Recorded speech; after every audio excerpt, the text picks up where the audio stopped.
Happy Monday, everybody. Yeah, there's such a thing as a happy Monday. We're proof positive of that. This is Wake Up Wenatchee Valley. We're back at it here for the 6th day of January 2020, and it's kind of back to normal now. Holidays are done, out the door. Time to take down the tree if you haven't done so already. It's back to school for the local kids who are going to school. Back to work for a lot of folks after taking some time off. It's a TGIM. We'll talk more about that a little bit later on, but here we go. It's another Monday. We're back at it, fully staffed, ready to go. It's been a strange couple of weeks because with Christmas and New Year's Day falling in the middle of a work week, it was kind of, is it Friday? Is it Monday? Is it Thursday? What day is it? It's Monday, and we're back at it. Got a lot of good stuff for you today. Very interesting weather coming our way. It's going to still be kind of mild, a little snowy. It's some light snow coming down outside of our studios. It started a couple of hours ago, but coming into this weekend, we are going to get some snow right here on the valley floor. Measurable snow. Passes are getting hammered. By the way, they got some chain requirements on the major mountain passes. They're expecting it to snow basically about an inch an hour for most of the day today and into tonight. We're going to be protected, of course, by the lee of the Cascades, but by the end of the week, things are going to get rather interesting. There's a robust system heading our way. Get ready for some snow. It's still been unseasonably warm. We'll talk about that when we get to the weather forecast here in just a couple of minutes. During the interview portion of this program, the back half of the hour, our special news correspondent Steve Hare has a new show. It's called In Focus. Steve has a chance to sit down and chat with the movers and the shakers in North Central Washington. And he sat down with Allison Williams, who, of course, will be starting a new job here in about a week as the Moses Lake City manager. He had a chance to sit down and talk with Allison last week about her long career with the city of Wenatchee. It's a fascinating conversation. You don't want to miss it. Plus sports. Hey, how about the Seahawks? Boy, the wild card weekend lived up to its billing, didn't it? We got a lot of sports to get to, including prep action and Wenatchee Wild highlights from last Friday night. Plus, we have the obscure holiday today in history, birthdays. Everyone is entitled to Mike McNanny's opinion, 3 minutes after the hour. Not a lot to see out there. My guess is our PTZ cameras have limited visibility, but we'll find out together. Let's see what the valley looks like on this snowy Monday morning. It's just a light snow. It started just about 2 hours ago. It's not really sticking around. It's 32 degrees outside of our studios. That looks to be Jump Off Ridge. Is that correct, Megan? Okay. Yeah, that's a good example of just what we're dealing with mobility-wise. Can't really see anything out there, visibility-wise, I should say. But we're in for some breaks later on today. Just a quick little note on the weather, of course. It's been unseasonably mild. We set a record high on New Year's Day. We came really close to tying record highs on the 3rd and the 4th. A little cooler yesterday. We topped off at 42 on Sunday, which was still 10 degrees warmer than normal. Camera number 2. Oh, that's a beautiful view. That's just a stunning view right there of that area there. But my IFP isn't working. It's Cashmere? Oh, hi, Cashmere. Okay, so just not 2 minutes ago, you could see everything you needed to see from the Apple Annie's camera, and then boom, here comes a cloud, and here comes the fog, and now you can't see Cashmere at all, but it's down there. It is 32 degrees, by the way, outside of our studios, which is our normal high temperature for this time of the year. Camera number 3. We say good morning to, I don't know here, let me think. That's Hose Landing. Okay, so good morning to beautiful Annie down there. Hose Landing, of course, is on the Douglas County side of the river, so the big black spot you see in the middle is the Columbia River, and then we have Annie on the other side, the gateway to recreation. Good morning to our friends in Annie. There's a car there on US 97 Highway 2 heading north towards Orondo and all places north. And finally, camera number 4. Oh boy, Valley High? Rude Canyon. I'm sorry, that is Rude Canyon. Good morning to our friends in Rude Canyon. That's we're kind of limited with even though we have cameras all over the place. We got something like 50 some odd cameras, maybe even more at this point, including some cameras we're putting out in the Columbia Basin.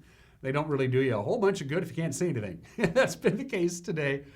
Oh, hey, good morning, Charity. I'm glad Charity checked in here via Facebook Messenger. So that's our views around the valley here at about 5 minutes after the hour. From the National Weather Service, we're in for a pretty interesting weather pattern coming up for the rest of this week. It's going to be rather interesting.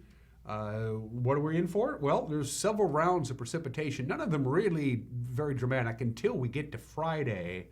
Friday is going to be another story altogether. We have a couple of slides to show you here. As far as snow totals are concerned, it's going to miss us. You can see it's going to be lots of snow in the Cascades, quite a bit of snow up the Methow Valley as you head up towards Winthrop and Mazama and Twisp in that area.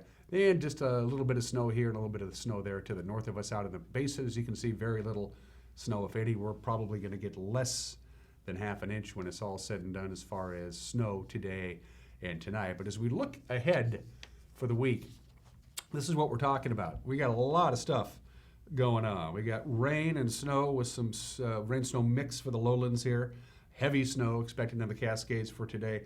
Tuesday and Wednesday, kind of quiet. Snow in the mountain, light rain, maybe a rain-snow mix on Tuesday and Wednesday for most of eastern Washington. Thursday, a little bit of light snow. And then Friday, a significant winter storm is distinctly possible. It is a robust little system that's heading our way come Friday. So to recap, for today, a little bit of snow, maybe mixed with freezing rain, and then it switches over to rain. Right now, the snow level is at 1,300 feet. It's expected to rise to 5,700 feet by the afternoon. We should top off at 42, which is what we hit yesterday. Still very mild, very little snow accumulation expected today. Any kind of precipitation we get tonight, probably going to be in the form of rain. 35 for the overnight low, slight chance of rain on Tuesday, about a 40% chance, certainly clouds, 43 for the afternoon high. Tuesday night, we'll dip down to 32. Again, slight chance of a little bit of rain. Snow level goes down to 2,700 feet, which is above us, so we're not really expecting anything.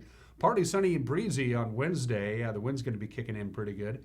High of 36, so you can see we cool down quite a bit. Wind will be out of the west about 10 to 18 miles an hour on Wednesday. Wednesday night, lots of clouds, 26 for the overnight low. Thursday afternoon, could get a little bit of snow, but for most of the day Thursday, it's going to be sunny. So we're looking at partly sunny Wednesday, quite a bit of sunshine Thursday, but that's the calm before the storm. Friday, we are looking at some snow Friday into Friday night. Here in the Wenatchee Valley, could get 2, maybe even 3 inches of snow. The snow level is going to be at 900 feet on Friday afternoon and Friday night. So when it's all said and done, by the time you get up Saturday morning, you could still get a little bit of light snow coming down. We'll top off at 38 degrees. So it looks like measurable snow, a couple of inches possible in the Wenatchee Valley, Friday afternoon into Friday evening. So you've been warned. Not a lot happening for most of this week. In fact, sunshine for Wednesday and Thursday, and then, we're going to get some snow. Probably the most measurable snow that we've had so far this winter coming up Friday afternoon and Friday night. And the National Weather Service is pretty confident, by the way. That's what's going to happen. All right, 8 minutes after the hour to the passes we go. Ooh, man. Not pretty at all. That is a live shot of I-90. You got chains required on all cars unless you have an all-wheel drive, and that is both directions. It is snowing, and it's going to snow all day on I-90. Stevens Pass, no better. I mean, look at that glob. Ugh. Stevens Pass, it's snowing pretty hard. Again, chains required on all cars unless you have a all-wheel drive, and that's both directions. It will continue to snow with compact snow and ice on the roadway there. And there's a traction tire requirement on Blewett. You can't get away from this stuff. That's a live shot of the summit of Blewett Pass. Traction tires are required. Yep, it's snowing.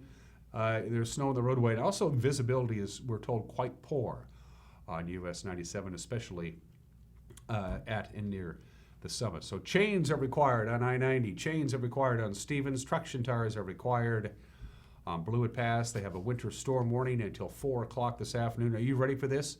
Total snow accumulations today, 14 to 20 inches. That's a lot of snow. That's why they have that winter storm warning. 14 to 20 inches. Snow tapers off tonight. Now, here's your snow total for the rest of the week. This is for the mountain passes. Tuesday, 3 to 7 inches. Tuesday night, 5 to 9 inches possible. 2 to 4 inches on Wednesday. 1 to 3 inches Wednesday night. 1 to 3 inches on Thursday. There you go. And then heavy snow, perhaps, for the weekend as well, just like what we're expecting down here.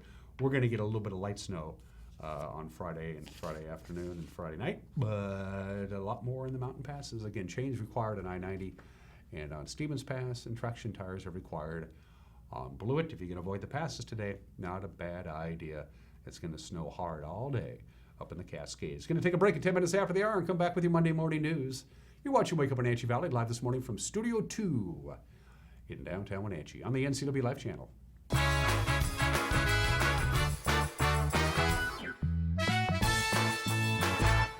Winter is here, and CVCH wants to give your child a free sled to help them stay active. This January, plan to join us for a free event for the whole family. Free sleds, hot chocolate, and fun. For complete details, visit the CVCH Facebook page or check us out at cvchchillout.com.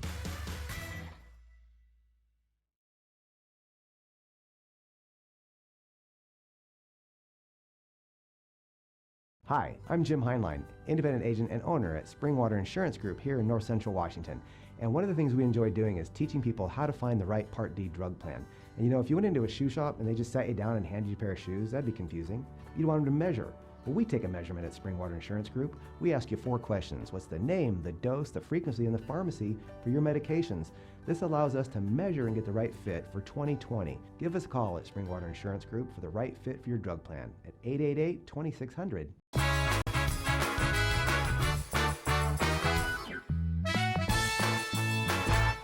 And we are back 12 minutes after the hour. Overcast, couple of little spittles of snow here and there. We're at 31 degrees.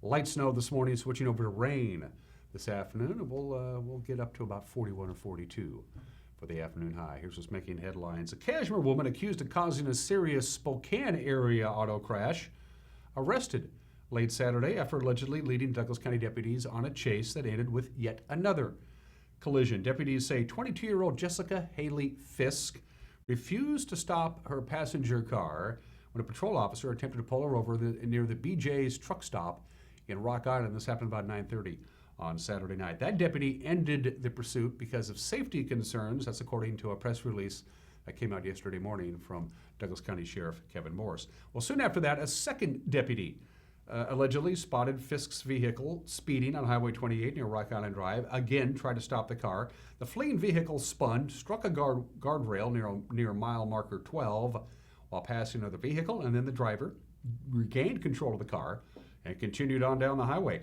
On milepost 15, Fisk's car allegedly struck an unoccupied parked car on the shoulder of the highway, came to a stop. Deputies say nobody was seriously injured, and they arrested Fisk at the scene. Court records show Fisk has been wanted since November 9th on a Spokane County warrant for failure to appear in court. She's charged there in Spokane with 3 counts of vehicular assault for a wreck that happened back on April 1st when she allegedly crashed her Dodge Challenger into a Toyota minivan near Whitworth University. That crash hospitalized the minivan driver and 2 children on board. Douglas County deputies say they'll now seek charges against Fisk of eluding a police officer, hit and run, and reckless endangerment.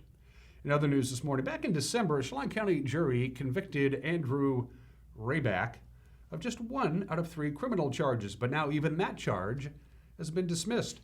The jury found Ryback guilty of bail jumping for missing a court date, but acquitted him of firearm theft and harassment. Well, last week, a judge threw out the jury's decision, saying prosecutors simply didn't provide enough evidence to merit a finding of guilt.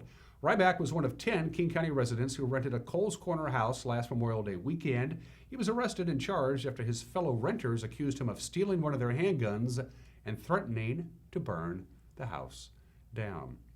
Well, Wenatchee police believe a $2,000 tactical shield went missing after it was used in a raid. This happened back in mid-November. The loss was first noticed on November 27th. Captain Brian Chance said officers looked all over their own buildings and cars for the lost equipment before they concluded it was left at the property where they recently served a search warrant, but a check at that property again found no sign of it. That's what it looks like.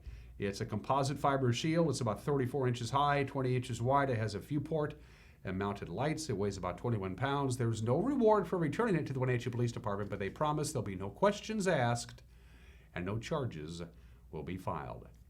Well, 8 applicants down. How many people else are going to apply for the 2 vacancies for the Wenatchee School Board? Well, today's the deadline. Today at 5 o'clock. If you're an applicant, you got to get in your paperwork by then. Of course, there's 2 vacancies on the district's leadership. 1 incumbent board member resigned late last year, and a newly elected member moved out of the district and is unable to serve. The 3 sitting board members will choose their replacements. Candidates must be registered voters, and they must live within the boundaries of the Wenatchee School District. All will be interviewed, and the 2 new members will be selected by the school board by the end of next week. And finally, on this Monday, Richard Parrish, the fire chief at the Grand Coulee Volunteer Fire Department for more than 23 years, has announced his retirement. Paris recently retired from his job at Grand Coulee Dam and said he has plans to do some traveling, but will still volunteer as a firefighter and an EMT with the department. He started as a volunteer firefighter back in 1980. Assistant Fire Chief Ryan Fish will serve as interim chief until Paris's replacement is named. And that's what's making headlines on this Monday morning. Don't forget the news will come your way at 5 o'clock, 6 o'clock tonight. The whole team is back at it. 5 o'clock, 6 o'clock, and 10 o'clock. If you have a news tip out there, we'd love to hear from you. Try to give you all the tools that are available in the toolbox via the World Wide Web, which, by the way, I'm on record as saying this whole internet thing, it's going to take off. Keep an eye on it. Go to our Facebook page. Drop us a line there via Facebook Messenger. If you go to our website, ncwlife.com, you'll see the Contact Us icon in the upper right-hand corner of your screen. Click on it. Up pops a form. You fill it out. We get that as well. You can also give us a telephone call if you want, or you can email us, news@ncwlife.com. News@ncwlife.com. 16 minutes after the hour. How about them Seahawks? We're talking sports in 1 minute. You're watching Wake Up Wenatchee Valley on the NCW Life channel.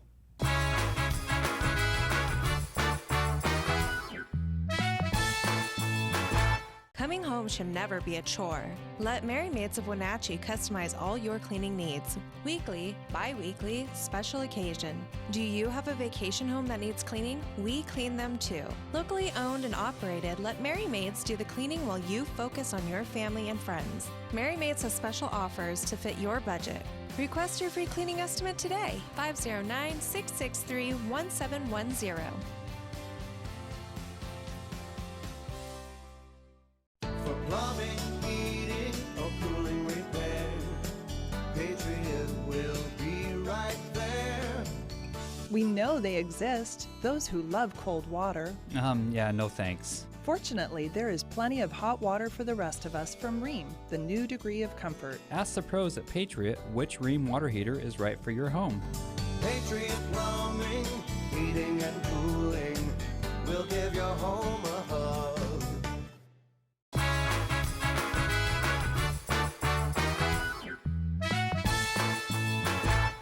And we're back at 17 minutes after the hour. Let's talk sports. DK Metcalf set a rookie record for receiving yards in the game. He had 160.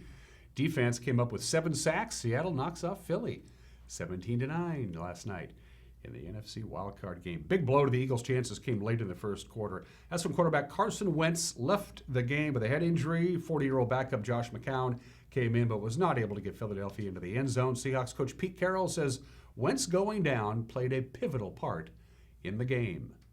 This was a really good night for us, taking the opportunity of, the quarterback got banged up, and so they bring in Josh, and he's obviously a seasoned vet. You can see that he had some really good plays in him tonight, and we were able to take advantage of, some stuff there, and so we played a really nice night on defense overall. They moved the ball pretty good at times, but we kept them out of the end zone, which was really, really key. And without getting any turnovers, it was a challenge. So I was really fired up about the D. Bunch of sacks again here, and really great red zone defense made a big difference. I think the whole football game was really the third downs. We did great on third down on offense, and had a big night on defense. And this was a really highly ranked third down offense and defense from Philadelphia. So take a lot of pride in that. They're ranked 4th or something in both. So that's a good deal for us to get that done. Good day for Russell Wilson. He threw for 325 yards and touchdown. He was also Seattle's leading rusher with 45 yards, of course, his favorite target yesterday. DK Metcalf, who caught 7 passes, 160 yards, including a big 53-yard touchdown pass. Metcalf also hauled down a 36-yard reception in the third quarter, and then, of course, another reception helped the Seahawks seal the victory. He said the pass that sealed the victory was supposed to go to Tyler Lockett. It was in the air for a little minute, and all year Russ has been telling me, don't let the ball come down, attack it, and that's all I was thinking, just attack the ball, and it was just amazing that he believed in me just to throw it up to me in that situation, but I just had to go make a play. Like a street fight out there with their defense playing well, your defense playing well. What was it like, and what's Russ like in games like that? Russ is Russ, man. A game is never over. A play is never over. When he's back there at quarterback, I've seen him convert a third and 13 running the ball. So, he's a great competitor, a great leader out there. Bobby as well, the way they compete and just fight every play. It was just a great environment to just be playing in. All of a sudden, I want to drink chocolate milk and listen to the Beatles. I don't know how that happened. Russell Wilson says he's been working with Metcalf since he was drafted, and the preparation is paying off. And nothing happens by accident. And I think his preparation, how he's come in and prepared it week in and week out, even since the offseason, all the extra work, all the early mornings, throwing at 5:20 in the morning, in the summertime, that's what greatness looks like, and he's done it. He's continued to put it on film. I think the thing about him tonight too is there's a couple more out there too that we could have had too. So he's just been doing a great job, and more importantly, more than anything else, as the season's gone on, some people hit the rookie wall. There's no such thing for him.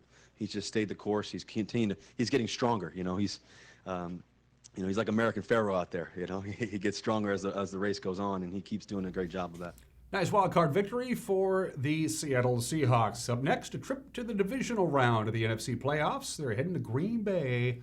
Kickoff 3:40 on Fox on Sunday. It was a dramatic wild card weekend. All the games were certainly entertaining. Houston's Deshaun Watson shook off a rough first half and compiled 302 yards of total offense, threw for a touchdown, and ran for another as the Texans beat Buffalo in overtime, 22-19. Derrick Henry rushing for 182 yards and a touchdown to lead Tennessee to a 20-13 win over New England.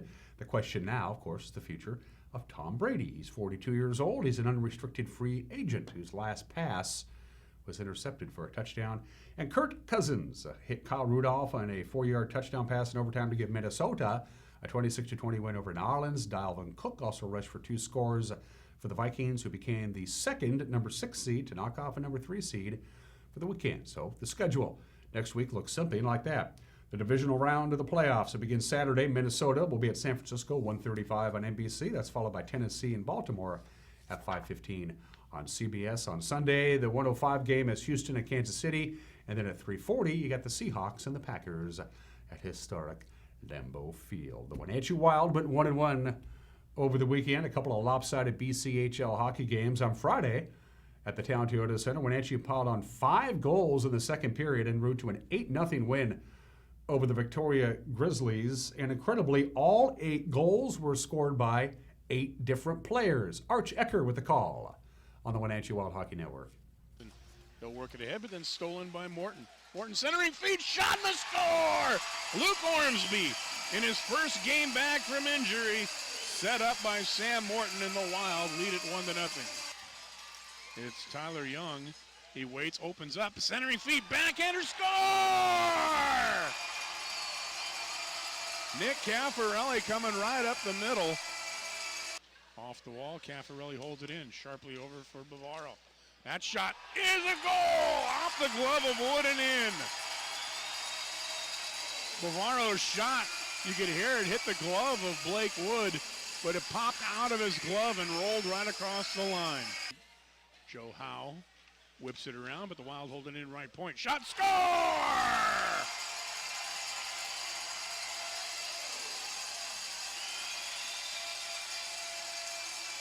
Puck came back to the right point. Noah Luley let it rip.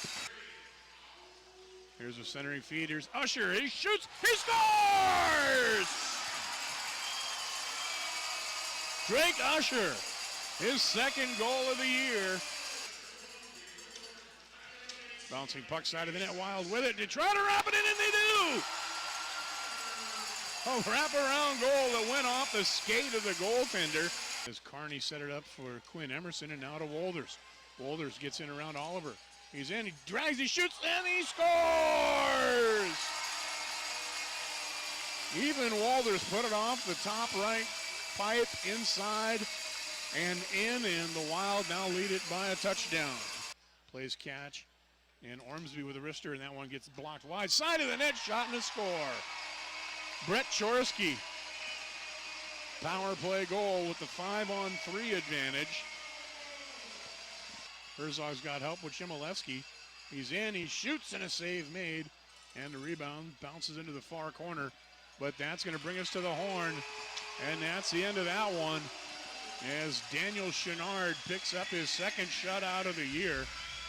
Yeah, nicely done. That was Friday night at the Town Toyota Center. Yesterday up in Vernon, not so good, as the Wild lost to the Vipers 7-3. Brett Chorsky scored a couple of goals. Harrison Scott chipped in the other goal in the loss. The Wild continue on the road. They'll be at Powell River Friday. They'll be at Nanaimo on Sunday. They return home on January 17th.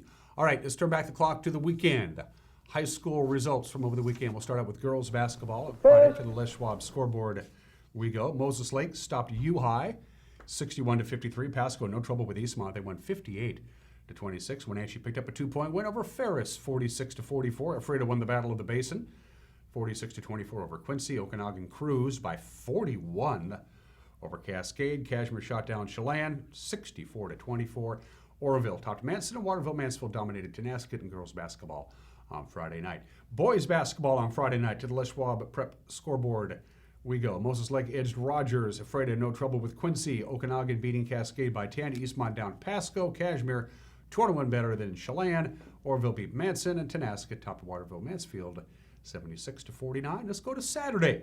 Girls basketball, courtesy of our friends at Les Schwab. Selkirk edged Entiat 45-38. Quincy snapped a 7-year, 103-game CWAC losing streak. They beat Othello 52-29. Congratulations to the Lady Jacks.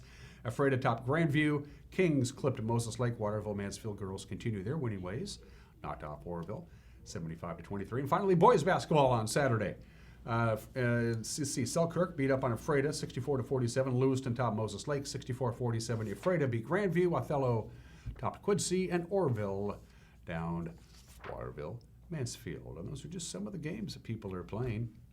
At 27 minutes after the hour, the obscure holiday. It's the first Monday in January, so it's thank God it's Monday Day. Yeah, TGIM. As a coworker once said to me, Mondays are hard enough. Why do they have to put it at the beginning of the week? Everybody knows. Everybody has a coworker or a school friend or something. They just don't like Monday. They come into office Monday. If you work an average lifespan of being a working professional, you're going to go to work about 2,000 Mondays. Might as well get used to it. So celebrate Monday as the beginning of a new week. And since it's the first Monday of the new year, the beginning of the new year. So stop shaming Monday. Mondays are fine. If you like what you do for a living, and most of us should, or you'll just be miserable, embrace all the great stuff that Monday has to offer. I mean, you get 52 chances to start anew. Nice cup of Joe, be a little optimistic about the future. A new week to share your talents with the world, provided you have some. I'm thinking about getting some talent. Meet new people. Embrace Mondays. Embrace the goodness of Mondays. Thank God it's Monday. Yeah, celebrate the new year, the first Monday of the new year, by just embracing it. Yeah, coworkers, I hate Mondays. Well, then don't come into work. All right, 28 minutes after the hour. Happy birthday, New Mexico, January 6th, 1912, 108 years ago today. New Mexico was admitted to the Union as the 47th state. Also one of my favorite state flags. That's a cool state flag, isn't it? The state flag of New Mexico. I think it won the people who actually care about these things. I don't know what they're called. People who actually understand how flags are designed. I think New Mexico came out as like the coolest of all the 50 state flags. It is pretty cool. Fun facts about New Mexico: at 7,199 feet above sea level, Santa Fe, New Mexico is the highest state capital in the country. About 75% of all the roads in New Mexico are unpaved. Pop on your four-wheel drive. New Mexico has more cows than people. New Mexico has more PhDs per capita than any other state. Remember, there's a lot of labs and important technical stuff that goes on down in New Mexico, and you got to have a good bean to make that happen. And finally, my favorite fun fact about New Mexico: New Mexico's state constitution officially bars idiots from voting. The idiot being somebody who's mentally defective, as they used that term 100 years ago. They need to clean that up a little bit. Happy 108th birthday to New Mexico. January 6, 1941, 79 years ago today, in his annual State of the Union address, President Franklin Delano Roosevelt delivered his famous Four Freedoms speech to the Congress. It still holds true today. Here it is. The first is freedom of speech and expression everywhere in the world. The second is freedom of every person to worship God in his own way everywhere in the world.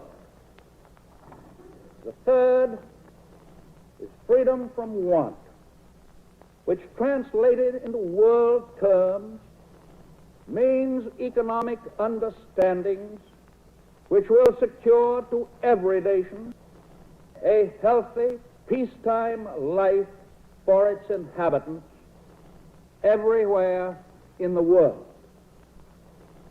The fourth is freedom from fear, which translated into world terms means a worldwide reduction of armaments to such a point and in such a thorough fashion that no nation will be in a position to commit an act of physical aggression against any neighbor anywhere in the world.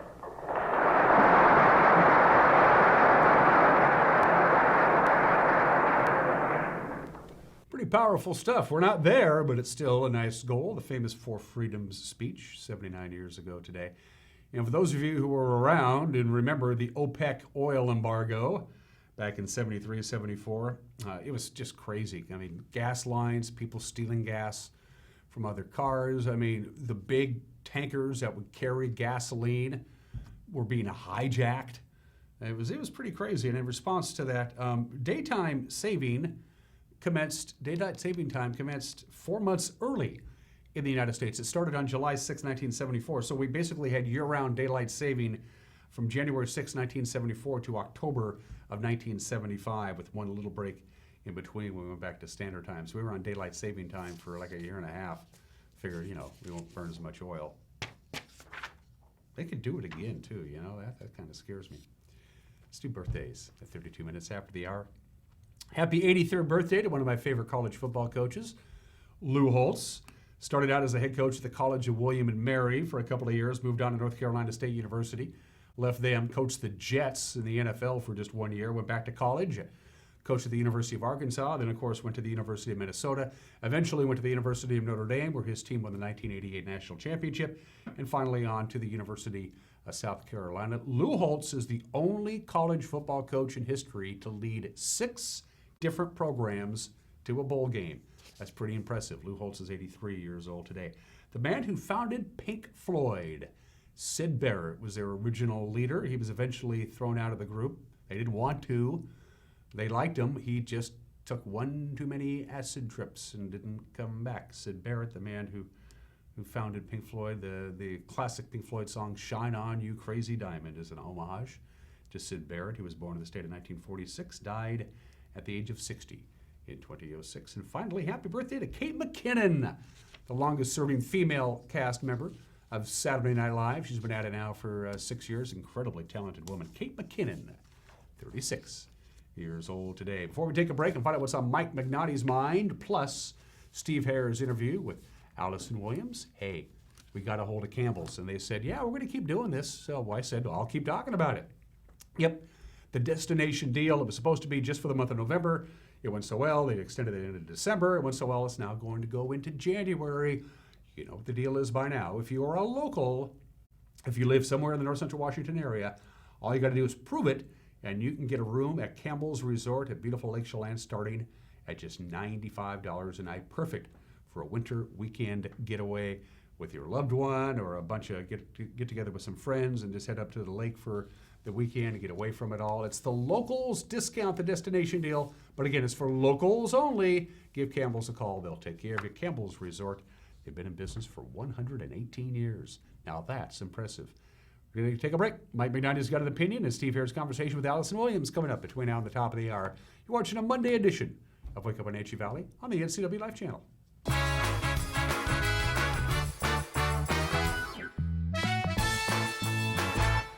They may not be from you, but they're a part of your family. For many reasons, not all children are being raised by their parents. Are you a family member who has stepped in to help raise grandchildren, nieces, or nephews? Whether court-ordered or not, aging and adult care may be able to assist you with many needs. Kinship Care helps keep family and community ties together. Learn more about kinship care by contacting Aging and Adult Care of Central Washington, working together for a better quality of life for all. You love to help others. You need a solid career. You can have it all with help from Charter College. Our 10-month medical assistant program prepares you to work in healthcare settings like physician offices, rehab centers, and clinics.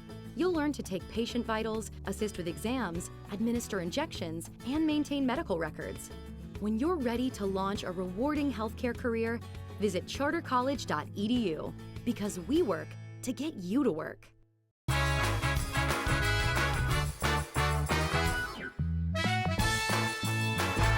Hey, this is Mike Mad Dog McNutty, and everybody is entitled to my opinion. Now, I recently read a book about serious issues of domestic violence in our society. And now, this is an issue close to me. I've been dealing with domestic abuse issues as a cop and as a therapist for most of my adult life. And at one point, the author of this book stated that Republicans didn't care about abused women because they didn't vote for some funding for domestic abuse victims programs. No, whoa, wait a minute. Now, isn't it possible that the politicians who didn't vote for these programs simply didn't believe that federal funds should be spent in that manner, not because they hated women? To make a derogatory conclusion about any politician because they don't feel that money should be spent on what you think money should be spent on is part of the divisive logic that's detrimental to mature problem thinking. Now, I have worked to stop domestic violence against women for decades, and I don't think all proposed programs in this area should be paid for by the feds. What does that make me, a woman hater? Hey, this is Mike Mad Dog McNutty, and that's my opinion.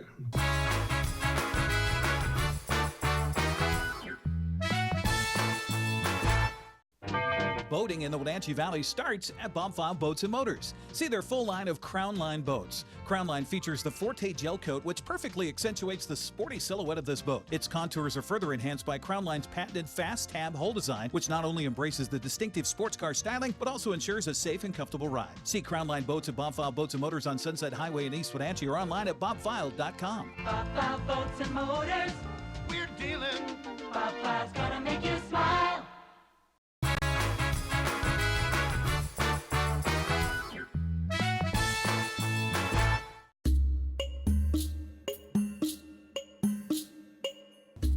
Some big changes coming in the new year, especially in the city of Wenatchee, with the departure of Executive Services Director Allison Williams, who's now accepted a new job with the city of Moses Lake as manager of that town in the basin. Right. Welcome to In Focus.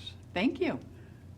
It's been a 21-year love affair with the city of Wenatchee for you, huh? 21 years with my prior 6.5 years with the Wenatchee Downtown Association. So yes, long tenure. A lot of water has passed under the bridge during that tenure of time. Yes. I'd like to get your thoughts on your time at the city of Wenatchee and looking forward now to your new job in Moses Lake. Maybe we should start there first of all. Okay. What attracted you to Moses Lake? So, my husband and I were at a point in our lives, empty nesters, and I've been with the city for a long time. We were looking at other opportunities, and this one came up, and the timing seemed to be just perfect, and I was sold after I went to the interview and met with the community. They're hungry for a new leader, and they're excited about everything that's happening there, and it just seemed like it was the perfect combination of my skills and what they needed. And on top of that, you can stay in North Central Washington. Well, exactly. And so I think the relationships that I've built over the years, there are many agencies and organizations that cross those jurisdictional boundaries, and so I come in with great established relationships and get to bring that to my new work, so that's exciting. So it's not like having to meet new people, I suppose. These are people that you've worked with in the past. Some of those, but the work of community is the work of really being on the ground, going out door to door. That was something that was recognized in my interview, is that for the community reception, a number of the business owners came in and said she came in our door today to meet us. And I think that's coming from that downtown background of, you know, the real work of community building starts on the grassroots level. Absolutely. And you've done a good job of that, I should say, here in the city of Wenatchee during your tenure here. Thank you. And I think, speaking for myself, I've always viewed you as a facilitator, really, someone who can work with the public and the various agencies and governmental bodies that requires. Well, and I think I hearken back to at the City of Wenatchee. I was hired by David Stahlheim. He was Community Development Director, hired in prior to my time there when I started in 1998. But he really wanted to turn the planning department inside out. And so my skills that I had learned with the Wenatchee Downtown Association about just bringing people together, understanding the framework of what you're working with, and then it's those who are in the room that own the work and really propel that forward. And so our jobs are our jobs of being facilitators. And that's pretty much been your mission throughout your career, I think, is community building and consensus building and trying to bring everybody into that process. Right. Yeah, I believe so. And from my time in the beginning of the city when we, 1998, we started to have the downturn of the economy, and we were pulling out the Red Delicious orchards, and we had industry leaving, and so we brought in the folks from the Center for the New West and did a process there. And a visioning process. A visioning process, and it had 16 items to work on, and I think that was a wonderful basis to begin the work, because you start from knowing what is, and then understanding where people want to go, and then you help to facilitate getting them there. Well, you know, I was first introduced to the word charrette, I think, through the whole process of visioning and public engagement during the whole development of the Riverside Drive and all of the elements of that, including the Town Toyota Center, the Pybus Market, and the other retail and residential process there, and it really materialized into what I think people wanted to see. I think, that's my background a little bit too. I come from a family full of artists, and when I look at the city, it looks like a unfinished painting.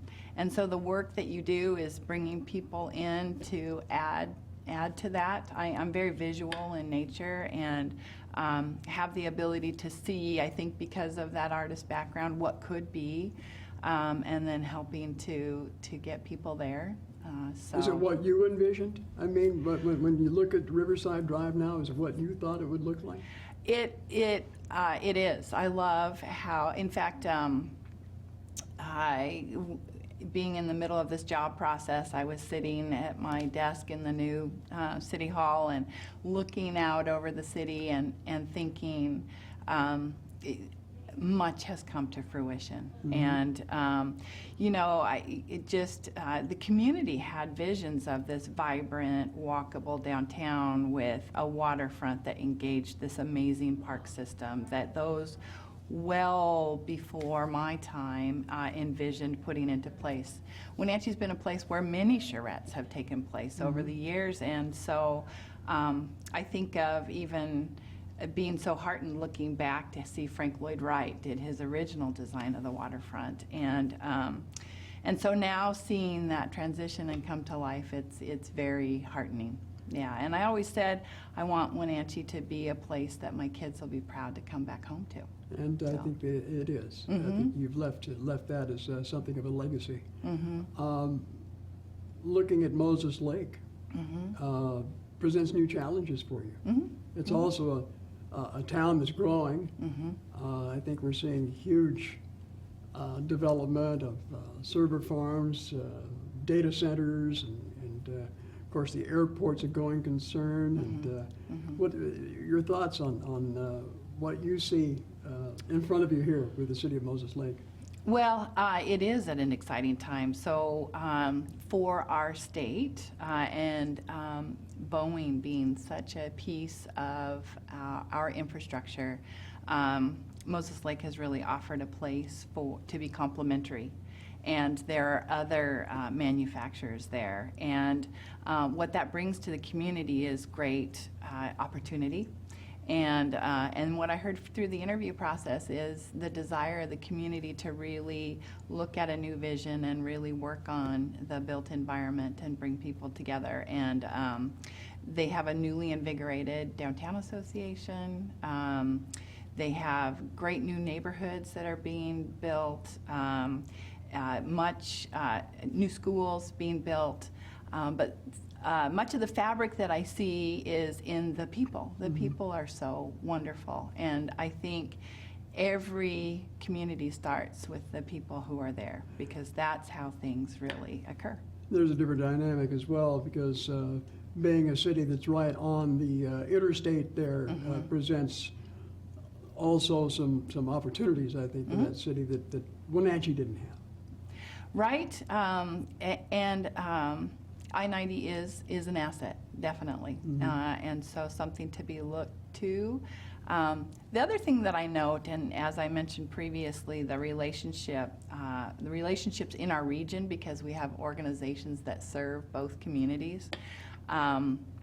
Michelle Price, who is the director of our educational service district here, served for a number of years in Moses Lake, and the synergies between our communities are so amazing. We share the same educational service district.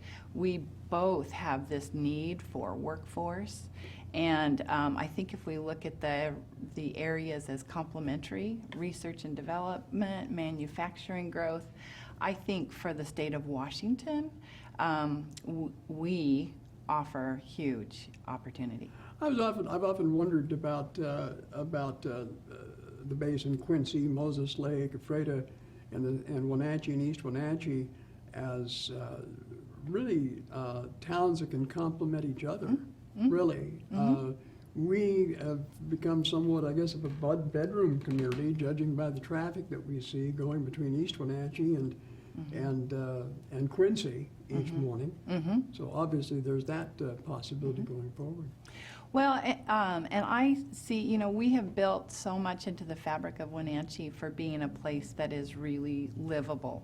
And I think there's a desire on both ends to have that happen.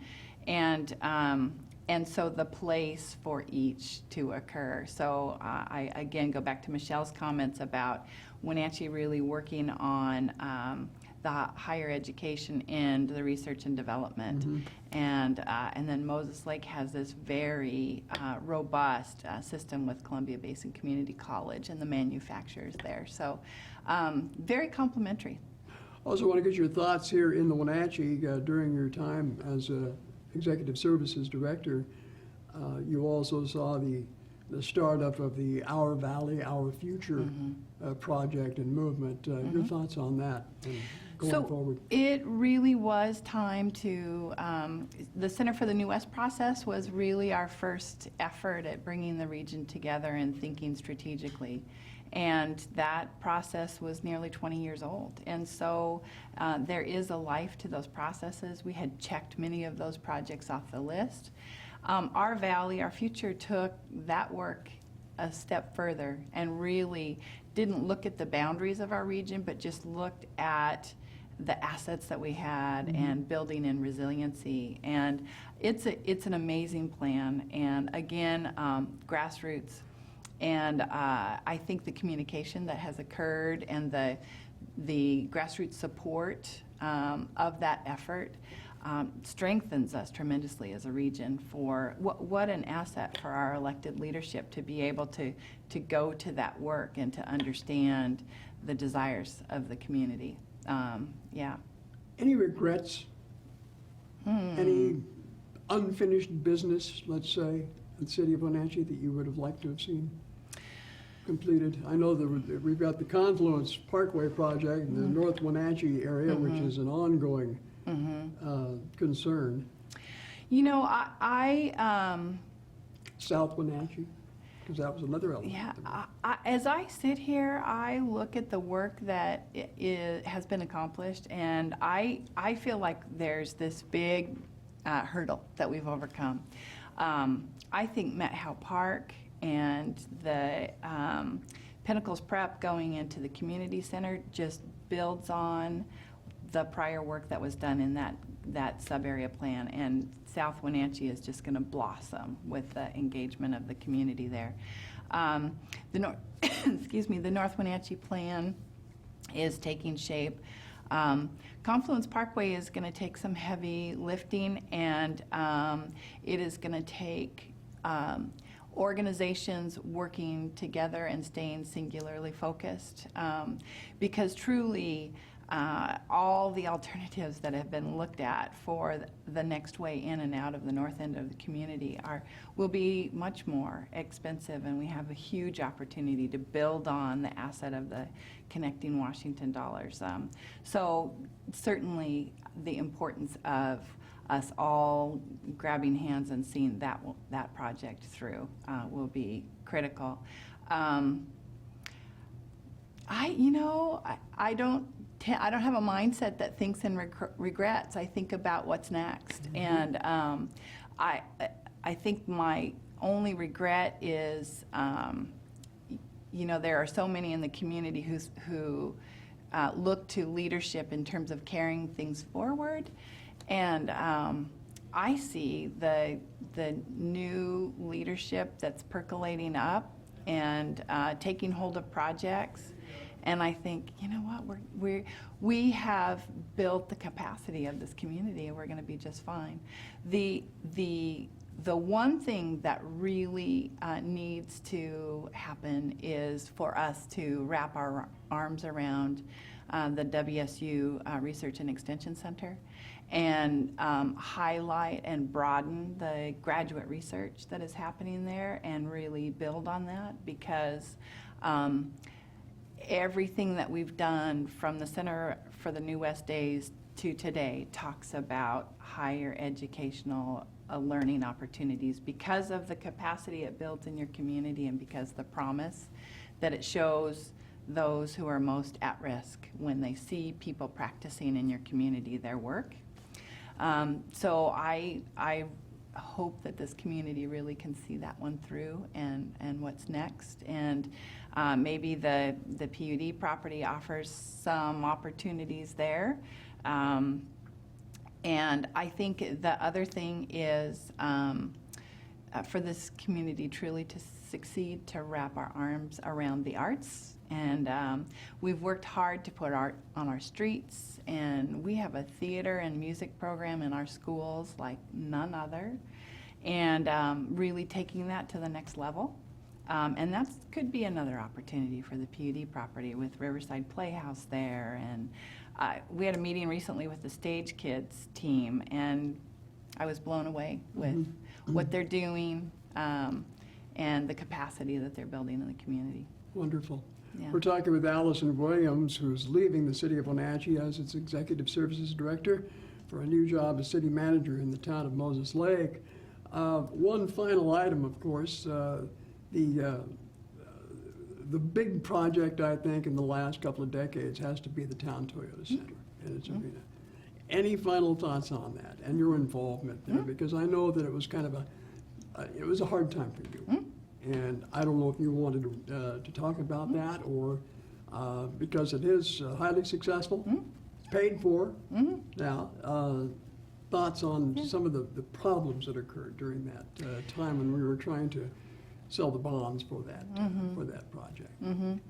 So, the Town Toyota Center project was an outcome of that early work, the Center for the New West work, and that work said that for our community to be successful and to bring our kids back, we needed to expand on entertainment opportunities, and at that time, the city's ice rink was limping along.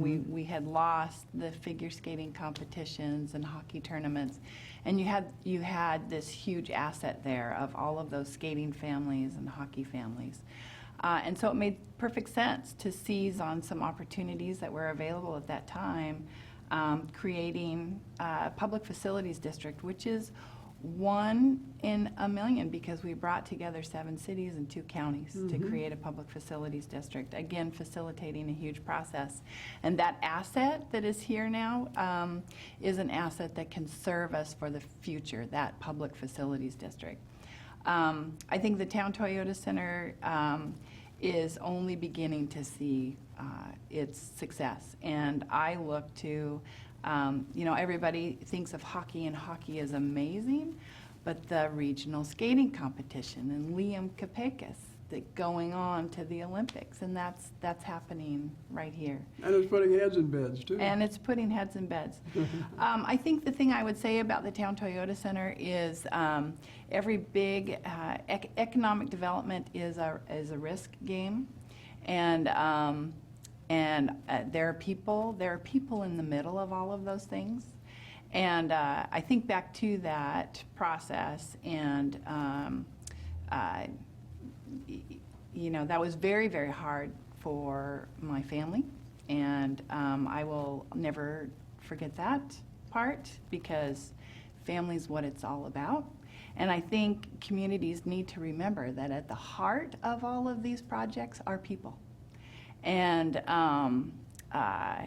in today's era of social media, and as I've seen even the comments that have surfaced in this new transition that I'm making to Moses Lake, I think it behooves our community to remember that there are people at the heart of all of these things.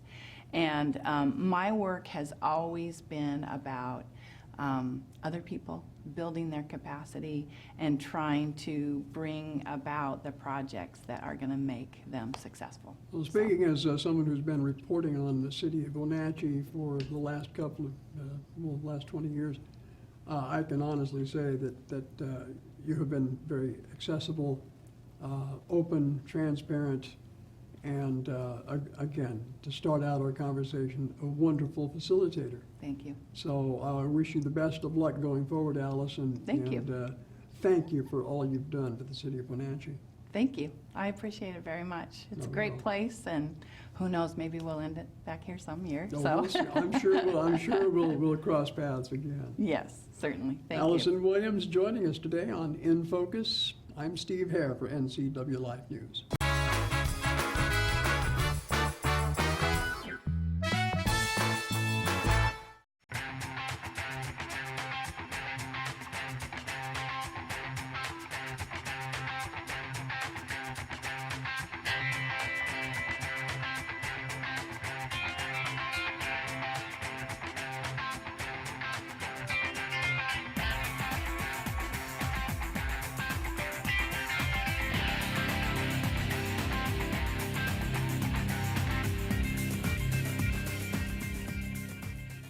Hey folks, Carrie from Blueberry Hills. A chill is in the air, and it's a perfect time for some old-fashioned comfort food like our amazing Eggs Benedict, chicken fried steak, French dips, soups made from scratch, or fruit pies fresh from the oven. The crowds might be gone, but we're still here for you folks, so bring an appetite and a friend to Blueberry Hills in Manson, where you pick, you sit, you eat, and you visit. Open Wednesday through Sunday from 8 to 3. wildaboutberries.com.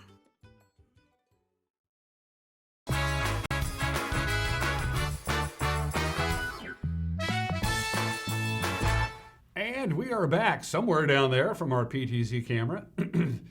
Is the Wenatchee Valley. It's overcast, it's snowing, it's 30 degrees outside of our studios, but it's not going to snow all day today. In fact, it's going to switch over to rain from the National Weather Service. One more time, let's take a look at your forecast as we're out the door on this Monday, the 6th day of January. So we got some morning snow, then it's going to switch over to a rain, freezing rain, snow kind of mix, and then by about noon today, it should switch over to all rain. Snow level right now is at 1,300 feet. It's going to get up to about 5,700 feet later on this afternoon. That's why we're looking at some rain later on today. We'll top off at 42. Rain in the forecast tonight, 35 for the overnight low. Kind of quiet Tuesday, a little bit of rain. Again, very mild, 43 for the high on Tuesday. Wednesday and Thursday we cool down to more normal temperatures with quite a bit of sunshine. But the big thing we're keeping an eye on is Friday into Friday night. Measurable snow in the Wenatchee Valley. A couple of inches, maybe even 3 inches of snow is possible Friday afternoon into Friday night, with a little residual snow coming in on Saturday. You were forewarned. Everybody go out and make it a great Monday. We'll see you tomorrow. Bye-bye.